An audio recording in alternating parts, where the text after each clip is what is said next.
In this video, we are going to do our final Karel program. It's so sad. We are going to leave Karel behind after this, but we have one final hurrah. In the last video, we did this problem called double beepers, where Karel actually was able to multiply by 2. The program we're about to write now is going to be sort of mathy in a kind of different way. What we're going to do is we are going to do the midpoint finder program.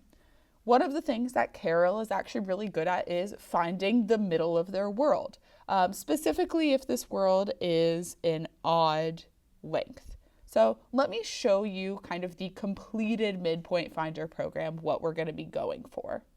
I can go ahead and run it here. This is the completed version, so I won't open up the code. And just so I don't give away the trick, I'm going to make this super fast. You can see this world goes from 1 to 9. So if all works, Karel will end up directly on 5. You'll notice Karel kind of ends up doing a handstand on spot 5. We're going to say that's totally fine as long as Karel is on spot 5. I want you to take a second, kind of like we did with the double beepers program, pause me and think about what might be happening. I will give you one hint to kind of think about this, and this is the question: do you think Karel is starting with beepers in her bag? And the answer to that question is actually yes. Karel does actually start with infinite beepers in their bag, and in some way is using beepers to actually find the midpoint of this world. So if you're coming back now, hopefully you've kind of given this a little bit of thought about how you could potentially make Karel do this. There's a couple of different ways that we can make Karel find the midpoint in this program. And the way that we're going to use is going to be kind of this following strategy. What if Karel lays down a whole line of beepers and then repeatedly picks up the beeper on the opposite end? So Karel starts out by kind of running across, laying a line of beepers, picking up this one, going all the way to the other end, picking up the last one, all the way here, picking up this, picking up that, picking up that, picking up that. You see how that would actually make Karel eventually end in the middle. This is the strategy we're going to use. Another strategy that people often think about is what I'm going to call the 2-cone strategy, where instead of lining the floor with an entire row of beepers, you put kind of one beeper at one end, one beeper at the other, and gradually move those inwards. That would also work, but we're going to do this lay a whole line strategy instead. So let me go ahead and open the not completed version of the code. And we're going to code the midpoint finder. We're always practicing our ability to use decomposition and top-down design. So if we're thinking about kind of the top-down design of that strategy, how does this code actually work? What are we going to do big picture here? Well, in the big picture of our program, like I just said, we are going to lay a row of beepers.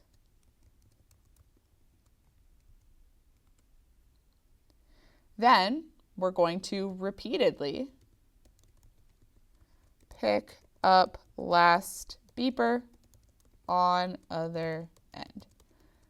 That is a ridiculous name to choose for this method, but there is no questioning what this method is going to do. I think this is very, very, very specific. So let's start by just laying a single row of beepers. I think this is a little more straightforward than repeatedly picking up the last beeper on the other end. So let's do public void lay row of beepers. How are we going to do that? Well, we want to put a beeper down in every single spot until we reach the end of the world. So I think we don't necessarily know how long the world is because this could be any odd length world. So let's do this. While front is clear,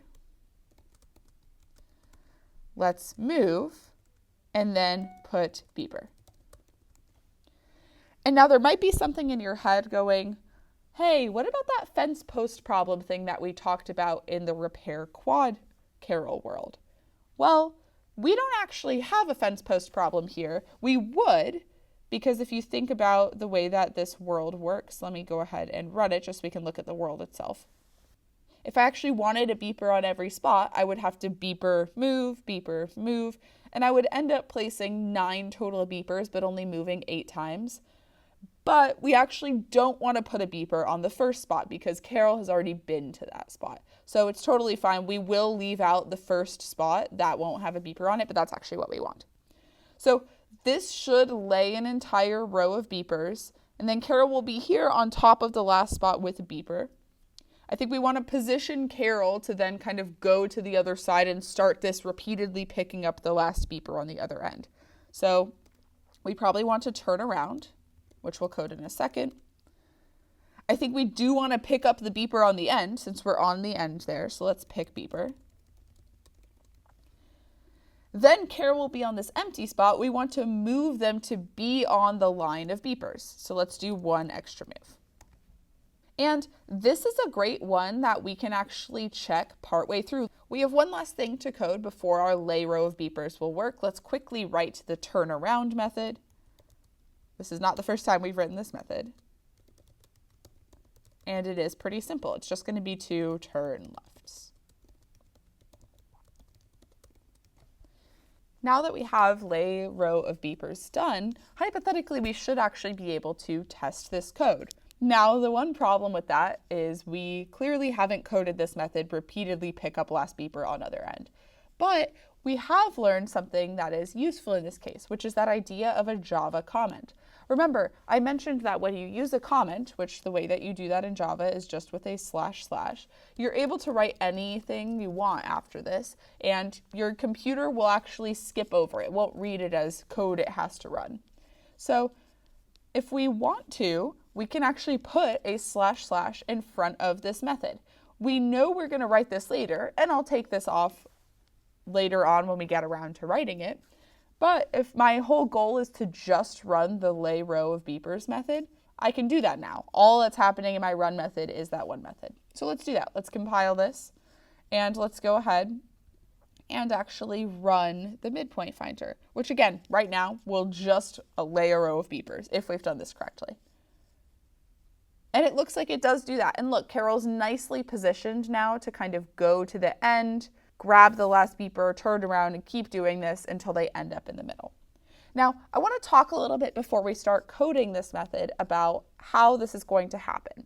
If we think about Karel's different sensory conditions, we can think about how we're going to actually make this happen. Karel finding the end of the row of beepers that they're on. So first of all, let's go back to kind of the standard question we always ask when we're repeating something. Is this going to be a for loop or a while loop? Do we necessarily know how long this row of beepers is? And the answer here is no. So we're going to need to use a while loop for this. Now, we want Karel to move probably while they're still standing on beepers. If you remember, there was a condition called beepers present, which is kind of true or false. Is Karel currently standing on a beeper? So we want to move while there are beepers present. Where will that make Karel end up? Karel's going to move here, move here, move here, move here, move here, move here, move here. And there is still a beeper present here, so Karel will actually move off of the last spot, which means that I kind of have to turn Karel around, move her one spot to get back to here, pick up this beeper, and then move one more after that. So let's go ahead and start writing that method now that we've kind of thought about how we need to do this. So let's do this. Let's do public void. And if you don't want to type this, obviously you're welcome to copy paste it. I am going to type it. Repeatedly pick, I already regret it, up last beeper on other end.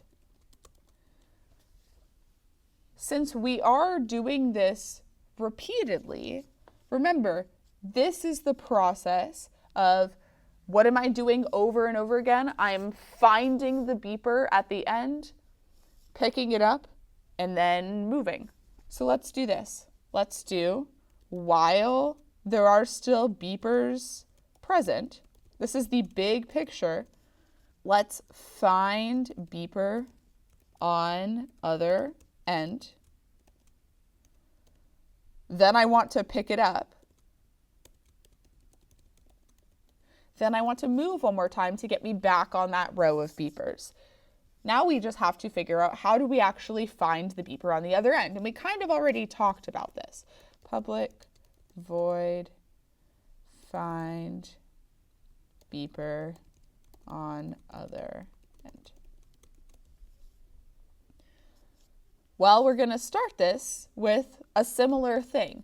If I'm just trying to find the beeper on the opposite end, I just want to move to this spot and then kind of reposition myself to be on that beeper. So let's do while beeper's present. We're going to move. That should get me all the way over here. Then I just need to turn around,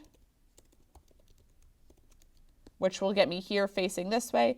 And then if I move one more time, that will get me on that last beeper. Now it feels a little weird that we have kind of a while beeper's present technically inside of a while beeper's present, but here's how I want you to think about this. What does find beeper on other end do?